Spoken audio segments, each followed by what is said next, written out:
अहिले प्राय घर वायरिङ गर्दाखेरि घरमा सोलर पनि सँगसँगै हाल्ने चलन छ, इन्भर्टरको लाइन पनि सँगसँगै हाल्ने चलन छ र बोर्डमा पनि त्यही अनुसार कनेक्सन गर्नुपर्ने हुन्छ। लाइन जाँदाखेरि हामीहरूलाई कि सोलर कि इन्भर्टर भनेको हामीहरूलाई बत्ती बाल्न मात्र नभएर हरेक इलेक्ट्रोनिक सामानहरू चलाउनको लागि काम दिन्छ। फ्यान भयो, टिभी भयो, वाइफाईहरू भयो, जेसुकै पनि इलेक्ट्रोनिक उपकरणहरू चलाउनलाई सजिलो हुन्छ। इन्भर्टरबाट भने हामीहरूलाई सोलरबाट हामीले बत्तीहरू मजाले बाल्न सक्छौँ। तदनुसार अहिले चाहिँ भनेको हामीले घर वायरिङ गर्दाखेरि सोलर प्लस इन्भर्टर सँगसँगै कुदाएका हुन्छौँ। त्यही कुदाउँदै गर्दाखेरि चाहिँ हामीहरूले एउटै बोर्डमा सोलरको कनेक्सन कसरी दिन्छौँ, इन्भर्टरको कनेक्सन कसरी दिन्छौँ, लाइन पनि सँगसँगै कसरी हुन्छ, जसले गर्दा लाइन गएको बेलामा हामीले इन्भर्टरबाट टिभीहरू हरेक इलेक्ट्रोनिक उपकरण चलाउन सक्यौँ भने सोलरको माध्यमबाट बत्तीहरू बाल्न सक्यौँ। यसकै बारेमा जानकारी दिनको लागि यस भिडियो मार्फतमा उपस्थित भएको छु। भिडियो मन पऱ्यो भने लाइक गरिदिनु होला, नयाँ हुनुहुन्छ भने च्यानललाई सब्सक्राइब पनि गरिदिनु होला भन्दै सिधै भिडियोतर्फ।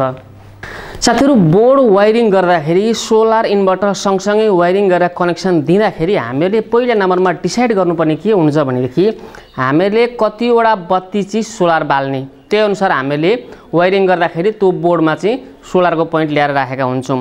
त्यस्तै हामीहरूले प्रत्येक रुममा इन्भर्टरको लाइन पनि कुदाएका हुन्छौँ। अब हामीहरूले जुन रुममा हामीले यो खालको बोर्ड हामी कनेक्सन गर्दैछौँ त्यो बोर्डमा चाहिँ हामीहरूले त्यो इन्भर्टरबाट चाहिँ के बत्ती मात्रै बाल्ने हो कि या सकेटमा मात्रै यस्तो खालको सकेटमा मात्रै कनेक्सन दिएर चाहिँ टिभीहरूको लागि मात्रै दिने हो कि बत्ती चाहिँ सोलरबाट अनि सकेटबाट चाहिँ इन्भर्टरको लाइन जाँदाखेरि पनि यसबाट टिभीहरू मोबाइलहरू चार्ज गर्न सबै कुरा काम दिनको लागि सकेटमा मात्रै सप्लाई दिने हो कि या लाइन जाँदाखेरि चाहिँ हामीहरूले पुरै सबै बत्ती पनि फ्यान पनि टिभीहरू पनि इन्भर्टरबाट चल्ने बनाउने हो। यो चाहिँ पहिला हामीले डिसाइड गर्नुपर्ने हुन्छ है।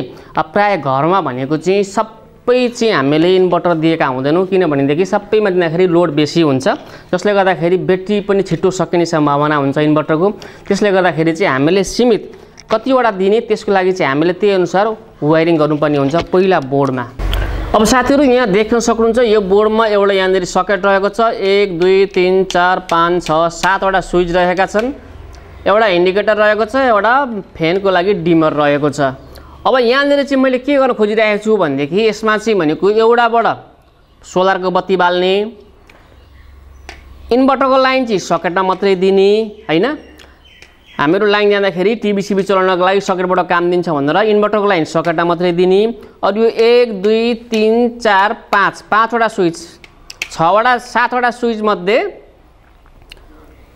एउटा स्विच इन्भर्टरको भइहाल्यो, बाँकी 6वटामा 5वटा स्विच चाहिँ लाइनको यसमा कनेक्सन गर्ने, एउटामा चाहिँ भनेको सोलरको बत्तीको कनेक्सन गर्ने। अब यहाँनिर देख्न सक्नुहुन्छ मैले कनेक्सन पनि त्यसरी नै कुदाएको छु। मैले सकेटमा इन्भर्टरको लाइन दिने भनिएको छु, बाँकी 5वटा स्विचमा लाइनलाई कुदाउने भनिएको छु र एउटा स्विचमा भनेको सोलरको अन अफ बनाउने भनिएको छु। त्यही अनुसार तपाईँहरू देख्न सक्नुहुन्छ यहाँनिर यो स्विच चाहिँ मैले पुरै खाली गरिरहेको छु, यहाँ कहीँबाट पनि कनेक्सन छैन। तपाईँहरू देख्न सक्नुहुन्छ यो स्विच पुरै खाली छ है। अब यहाँदेखि यतापट्टिको स्विच यो एउटा दुईटा, यो दुईटा स्विच र माथिपट्टिको 1 2 3टा स्विच, यो 3टा भनेको मैले एउटा तारलाई कुदाएर यसरी यही तार सरसँगले ल्याएर यहाँनिर यो दुईटामा छिराएको छु। भनेको यो 5वटामा चाहिँ भनेको मैले लाइनलाई इन गर्ने भएँ। त्यस्तै यो स्विच भनेको मुनिपट्टिको खाली छ, माथिबाट भनेको तार ल्याएर मैले यो सकेटमा हालिदिएको छु एउटा पोइन्टमा है। अब मैले यहाँनिर इन्भर्टर भनेको प्रत्येक बोर्डमा भनेको एउटा इन्भर्टरको तार ल्याइएको हुन्छ, दुईटा तार ल्याइएको हुँदैन है। त्यो फेस तार ल्याइएको हुन्छ, जुन फेस तार चाहिँ भनेको जुन बोर्डमा ल्याइएको हुन्छ त्यो चाहिँ ल्याएर हामीहरूले अब यसमा हाल्दाखेरि यसबाट सकेट चलो हैन त, यसबाट सकेट चलो, लाइन जाँदाखेरि पनि इन्भर्टरबाट चलो, लाइन आउँदाखेरि त्यो आफै इन्भर्टरबाट रिले भएर लाइन अन हुन्छ, लाइन जाँदाखेरि इन्भर्टर अन हुन्छ, इन्भर्टरबाट चल्छ। भनेको यो मुनिको पोइन्ट खाली छ, यसमा मैले लाइन टच गरेको छुइनँ। अब यसमा ल्याएर मैले सोलरको हालिदिने हो। त्यस्तै यो दुईटा जुन खाली छ पोइन्ट, यो चाहिँ भनेको हामीहरूले सोलरको पनि सेम त्यही नै हुन्छ। एउटा पोइन्ट सिधै होल्न गएको हुन्छ भने एउटा स्विचको लागि एउटा तार यहाँ आएको हुन्छ, मुनिबाट बस्छ र यहाँ माथिल्लो पोइन्टबाट सोलरको बत्तीमा जान्छ। मेन लाइनको न्युट्रल र फेस, इन्भर्टरको तार, सोलरको तार, त्यसपछि भनेको यो 5वटा भनेको बत्ती, सिलिङ फ्यान सबैको लागि पोइन्ट राखिदिएको छ। अब यसलाई हामीले बोर्डमा कनेक्सन गर्ने हो। अब साथीहरु, मैले भनेको थिएँ यसको यो मेन दुईटा सप्लाई न्युट्रल र फेस। अब हामीहरुको न्युट्रल केमा चाहियो भन्दाखेरि यो सकेटको एउटा पोइन्टमा न्युट्रल चाहियो।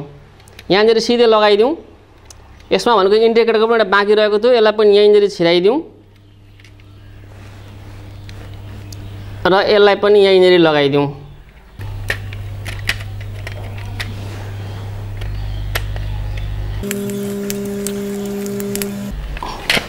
न्युट्रल भयो। अब फेस भनेको अघि मैले तपाईलाई भनेको थिएँ यो दुईटा स्विच र यो तीनटा स्विचमा मैले फेसको लागि कुदाएको छु। यहाँ यहाँ यहाँ यहाँ यहाँ जहीँ ल्याएर पनि हामीले एक ठाउँमा फेसलाई जोड्न सक्यौं। म यहाँनिर जोडिदिन्छु।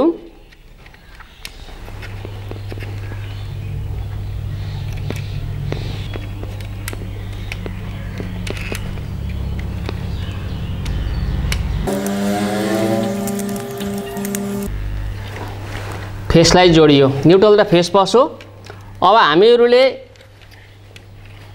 यसमा हेर्नु होला, फेस यहाँबाट यो तीनटा स्विचमा पस्यो, यसबाट यो दुईटामा पस्यो, तर यसमा फेस आएको छैन। अब यसलाई चाहिँ हामीले इन्भर्टरको दिनको लागि भनेको यो सकेटको जुन स्विच कनेक्सन गरेको छौं हामीले, यसको इनपुटमा चाहिँ हामीले यो इन्भर्टरको जुन वायर छ यसलाई ल्याएर यहाँ जोड्दिने। यदि हामीहरुले चाहिँ यो इन्भर्टरको वायरलाई चाहिँ यो जुन फेसको हामीले मेन लाइन निकालेका छौं यसलाई हामीले ल्याएर सकेटको यहाँनिर जोडिदिने हो भने सकेटले मात्रै मेन लाइन पायो र यसको ठाउँमा हामीले यहाँनिर यो जुन मेन लाइनको फेस जोडिदिएका छौं यो ठाउँमा हामीले यदि इन्भर्टरको ल्याएर चाहिँ यो जोडिदिएका थियौं भनेदेखि यो 1 2 3 4 5 वटामा चाहिँ फेरि इन्भर्टरको लाइन कुदेको हुन्थ्यो। तर हामीलाई यहाँनिर सकेटको लागि मात्रै इन्भर्टरको लाइन जरुरत छ, त्यही भएर सकेटमा हामीले मेन लाइनको वायरिङ दिएका छैनौं, सोलरको मात्रै यहाँनिर दिन गइराखेका छौं।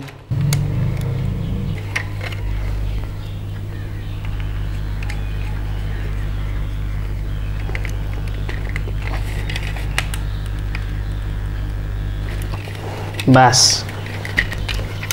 अब यति गरेपछि साथीहरु हामीहरुलाई यहाँनिर पहिला हामी इनपुट खुरुखुरु जोडौं है त, तपाईलाई म सजिलो हुन्छ सिक्नको लागि पनि।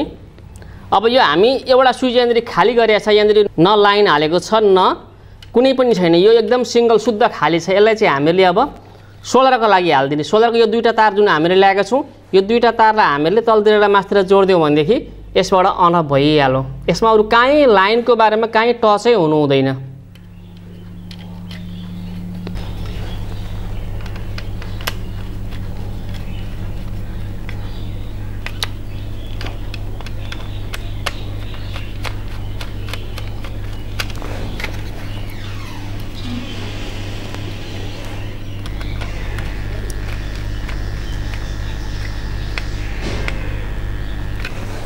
सोलरको हालियो,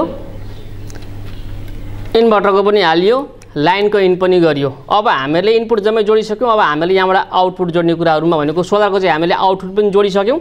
अब मैले यहाँ चिन्ह लगाएको थिएँ यहाँनिर फ्यानको, यहाँनिर हेर्न सक्नुहुन्छ यो तीनटा मध्येको यो सुन माथिको तीनटा यो तीनटा स्विचमा वायरिङ गरिएको छ। यहाँनिर चाहिँ यो स्विचमा यहाँनिर फेस आयो, यहाँबाट यसको यो पोइन्टबाट डिमरमा पस्यो, यो डिमरबाट चाहिँ अब यो मैले चिन्ह लगाएको तारमा यहाँ जोडिदिन्छु, जसले गर्दाखेरि फ्यान लाई डिमरले सानो ठुलो बनायो।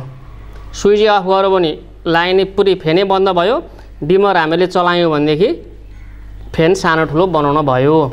अब त्यस्तै साथीहरु यहाँनिर यो भनेको बत्तीको लागि दिएको छ हैन। अब बत्ती हामीले चाहिँ यहाँ लाइनबाट मात्रै चलाउने भनेका छौं, किनभने सोलरको लागि एउटा बत्ती भइहाल्छ, रुममा भइहाल्छ। अब यो चारवटा चाहिँ भनेको हामीले सिधै 1 2 3 4वटामा सिधै हामी जोडिदिन्छौं बाँकी रहेका स्विचहरुमा।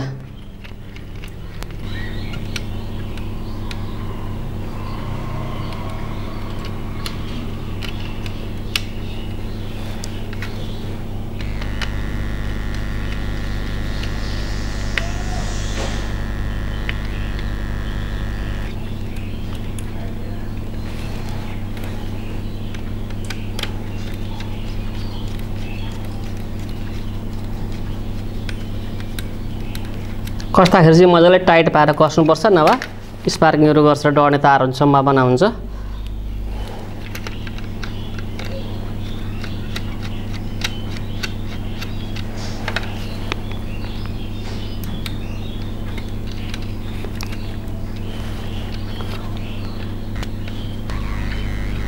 हामीले टोटली वायरिङ सकेका छौं। सकेटमा मात्रै हामीले इन्भर्टरको लाइन सप्लाई दियौं। यो इन्भर्टर सकेटको अन अफ स्विच यहाँ थियो, यहाँनिर हामीले यसको एकपट्टिको फेसमा इन्भर्टरको लाइन हाल्यौँ, इन्भर्टरबाट अन अफ भएर सर्किटमा सप्लाई गयो। मेन लाइनको तार भनेको हामीले यो 1 2 3टा स्विच र यो दुईटा स्विचमा कनेक्सन गर्यौँ। मेन लाइनको स्विच यहाँबाट यहाँ कनेक्सन गरेको छ। त्यसपछि हामीले मेन लाइनको तार ल्याएर यही स्विचको मुनिपट्टि ल्याएर हाल्दियौँ। अब त्यो मेन लाइनको फेस तार जम्मै तारमा स्विचमा गयो। त्यस्तै हामीले सोलरको लागि भनेको चाहिँ एउटा यो छुट्टै स्विचलाई बनाएका थियौँ। स्विचलाई छुट्टै बनाइसकेपछि यो स्विचको कनेक्सन लाइनसँग कुनै पनि भएन, सोलरसँग मात्रै भयो। यसले अन अफ गर्दाखेरि सोलरको बत्ती अन अफ हुने भयो। अब यहाँ टेप लगाउने काम रह्यो। टेप लगाउनलाई कन्जुसाइ गर्नु हुँदैन। टेप लगाइहाल्छु म।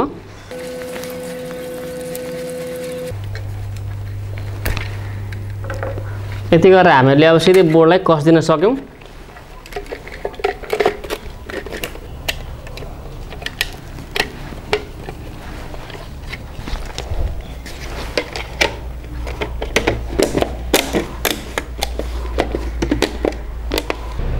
अब यसमा लाइन आइसकेको छ। यसबाट चाहिँ हामीहरूको लाइन जाँदाखेरि इन्भर्टरबाट पनि यो सर्किटले काम दिने भयो भने यो 1 2टा स्विचले चाहिँ भनेको लाइन इन गरेको छ। त्यस्तै यो 3टा स्विचमा लाइन इन गरेको छ। तपाईँलाई मैले भनिएको थिएँ यो 3टा भनेको लाइनको लागि भयो, बत्तीहरूको लागि भयो। यो चाहिँ भनेको सोलरको लागि भयो।